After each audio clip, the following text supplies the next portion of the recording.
Originally there were 300 huts, but 206 of them are now being demolished. And the people who live in the other 94 are only too anxious that their huts will be demolished if they can get other homes. About 6 or 7 years ago, the Ministry of Home Affairs fixed these huts up as fit for human habitation and then turned them over to Derry Corporation as managers. But there's a problem here because geographically this is not in the Derry City area, it's an area of the Rural District Council. And no one seems to know exactly who has the allocation of houses. Now, originally, the people here were squatters. They were people who had no homes, and they moved into these huts when the Americans moved out. But conditions are rather different now, because some of these people have been put in here by Derry Corporation. Well, I have been around these huts and I've seen the conditions in which some of these people live, and indeed they seem to me to be pretty terrible. The same American civilian technicians came out the next day wearing uniforms. That was the preparation for America's entrance into the war. We housed, moved in and squatted into this empty accommodation. People of the period, there was one occasion I came across where 23 shared a room, and that wasn't unusual. Took the rent. We just more or less had a very basic set of furniture, a bed and a wardrobe, maybe a table. There was no heating in the huts. So what they had to do was, they did a brazier. You know what a brazier is? A brazier is like a big tin can full of holes, and then filled up with coke and lit. They brought that in, they heat up the hut. Whenever it started to smoke, they took it back outside again and kept bringing it in, bringing it out, bringing it in. That's basically how we heated the hut. We're to the forefront, which isn't surprising at all. And there is evidence of their activities, judgments, and it's possible that outsiders viewed Springtown in that way. My early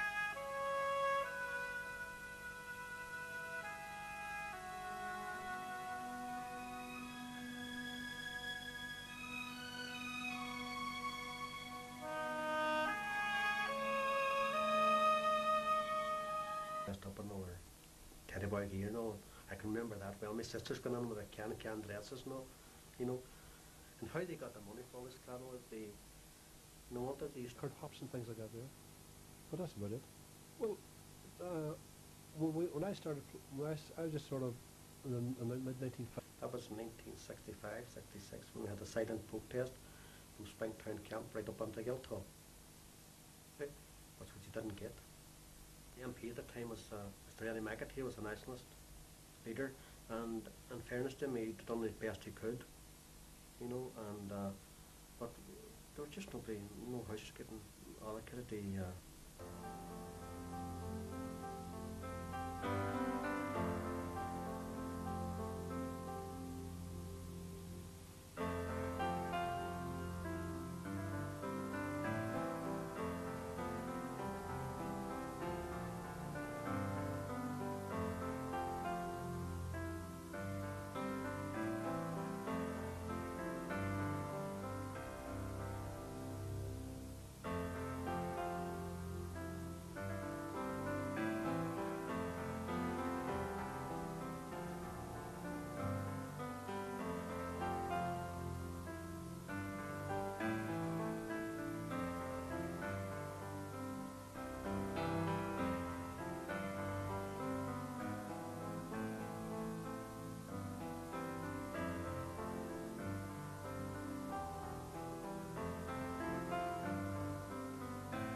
The Derry demonstration on the 5th of October, peaceful day.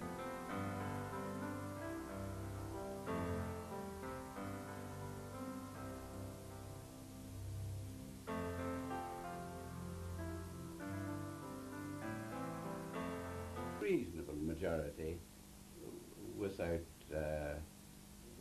having to move population or anything like that. Planning authority too. It had a very, very wide multifunction.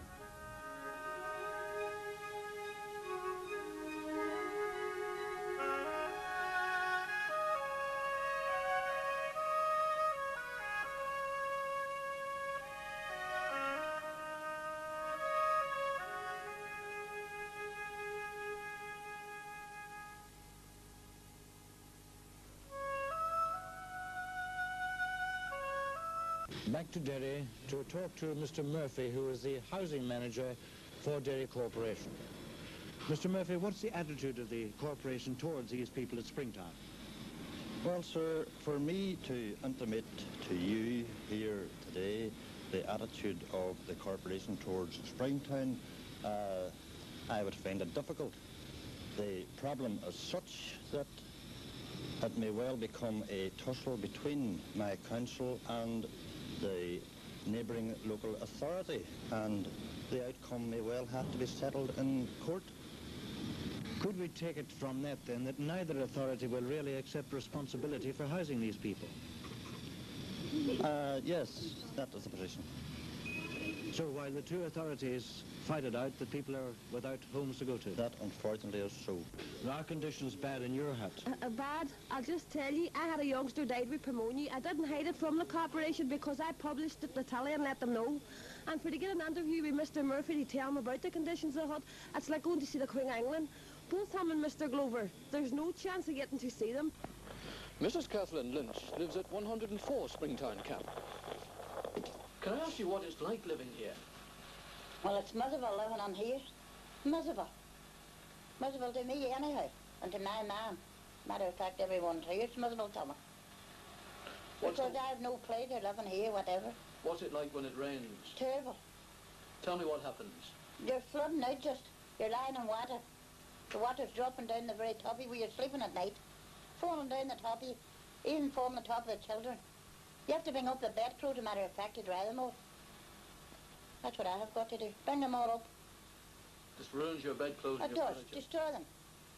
It has destroyed a whole lot of them. Have any efforts been made to repair the hut? Well, I didn't make many efforts here to repair the hut. Have you ever asked them to repair Yes, the I thing did. for you? Any time I sent up, they were away. There was no one there.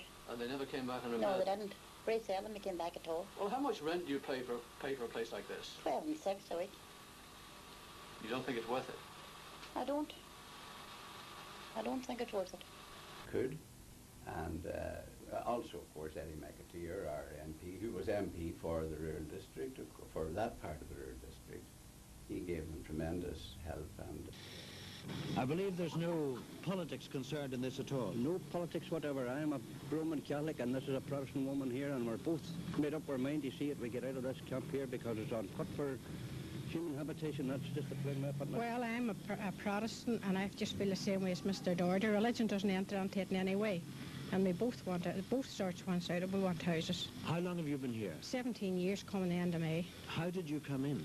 We came in here from another camp and they told us to be here for 3 months.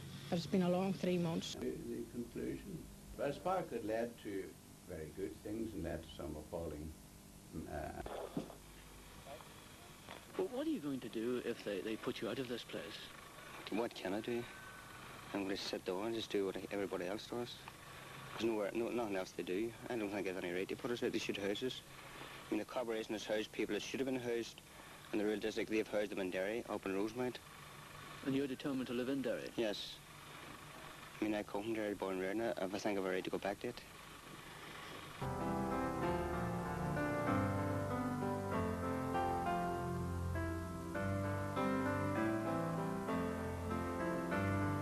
When did you come here? When I was 9-year-old, and that's 18 years this July.